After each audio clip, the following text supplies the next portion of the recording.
Proof பண்ணியாச்சு. இதுதான் நம்மளோட சொல்யூஷன். நெக்ஸ்ட் சம் பார்க்கலாமா? நெக்ஸ்ட் வந்து 9th some.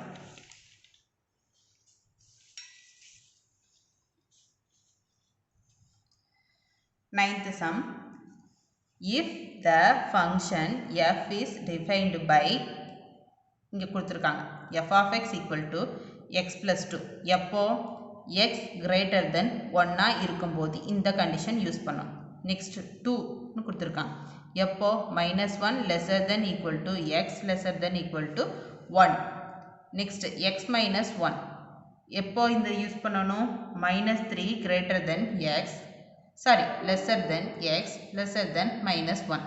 Find the value கொடுத்துட்டாங்க. நெக்ஸ்ட் அதில் வந்து சப்டிவிஷன் கொடுத்துருக்காங்க. என்னென்ன கண்டுபிடிக்கணும்? f of 3 கண்டுபிடிக்கணும், f of 0 கண்டுபிடிக்கணும், f of -1.5 கண்டுபிடிக்கணும், f of 2 plus f of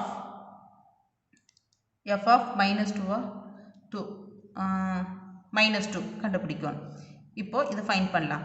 இப்போ ஃபஸ்ட்டு இதை வந்து நம்ம வேல்யூவாக பிரித்து எடுத்து எழுதணும். இப்போ f of x வந்து x plus 2 கொடுத்துருக்காங்க. கண்டிஷன் என்ன கொடுத்துருக்காங்க? x greater than 1 கொடுத்துருக்காங்க. அப்போ 1 விட x வேல்யூ வந்து பெருசாக இருக்குன்னு சொல்லிட்டாங்க.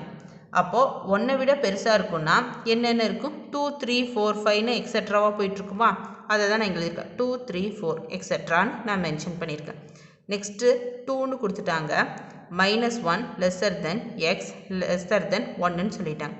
இப்போ -1க்கு 1க்கு இடையில என்ன இருக்குது? 0 இருக்குது. அதுதான் நான் இங்கே எழுதியிருக்கேன். நெக்ஸ்ட் x -1 இது எப்போ யூஸ் பண்ணணும்?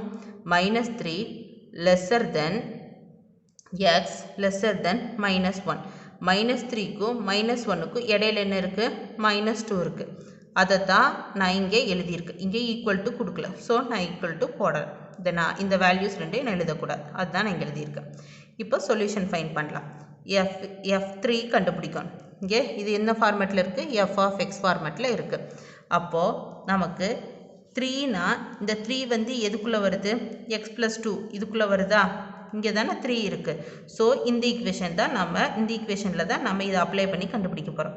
அப்போது f of x equal to x plus 2 x இருக்கிற இடத்துல 3 போட்டோம்னா 3 plus 2 5. அப்போ f of 3யோட வேல்யூ என்ன? 5 நம்ம கண்டுபிடிச்சிட்டோம்.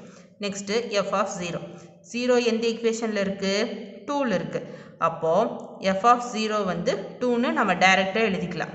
இதை வந்து f of x x இருக்கிற இடத்துல 0 அப்ளை பண்ணுறோமா? அப்போ டைரெக்டாக அது என்ன ஈக்குவேஷன்? 2ன்னு தான் கொடுத்துட்டாங்க. ஸோ டைரெக்டாகவே இது 2ன்னு நம்ம கண்டுபிடிச்சிட்டோம். நெக்ஸ்ட்டு f of -1.5ன்னு கொடுத்துருக்காங்க. இப்போது f of xல இது என்ன ஃபார்மேட்டில் இருக்குது? f of xல இருக்குது. அப்போ x வேல்யூ என்ன? -1.5. இப்போ மைனஸ் எங்கே இருக்குது? இங்கே இருக்குது. அப்போ -1க்கும் -2க்கு இடையில தானே -1.5 இருக்குது. ஸோ x -1ங்கிற ஈக்குவேஷன் தான் நம்ம யூஸ் பண்ணணும். So f of x equal to x -1. அப்போது x இருக்கிற இடத்துல -1.5 வந்து நம்ம சப்ஸ்டியூட் பண்ண போகிறோம். அப்போது -1.5 -1 இரண்டே மைனஸ் ப்ளஸ் பண்ணி மைனஸ் சிம்பிள் தான் போடணும். அப்போ போட்டோம்னா -2.5. இதுதான் நம்மளோட f of -1.5ஓட answer. Next f of 2 plus f of -2. 2 எங்கே இருக்குது? இங்கே இருக்குது. அப்போது -2 எங்கே இருக்குது? இங்கே இருக்குது. ஸோ இந்த ரெண்டு ஈக்குவேஷனுக்கும் இதுக்கு இதை அப்ளை பண்ணி ஒரு ஆன்சர் கண்டுபிடிச்சி இதை அப்ளை பண்ணி ஒரு ஆன்சர் கண்டுபிடிச்சி அந்த ரெண்டையும் ஆட் பண்ணுறது தான் இதுக்குரிய ஆன்சர். ஸோ f of 2 வந்து ஃபஸ்ட்டு அப்ளை பண்ணுறோம். அதுக்குரிய ஈக்குவேஷன் வந்து x plus 2. x plus 2ல் வந்து 2 அப்ளை பண்ணணும்னா 2 plus 2 4. அதுதான் இது. Next f of -2. f of -2 என்ன? x -1. x -1ல் வந்து -2 அப்ளை பண்ணுறோம். -2 -1 -3. ஸோ இதோட வேல்யூ வந்து -3.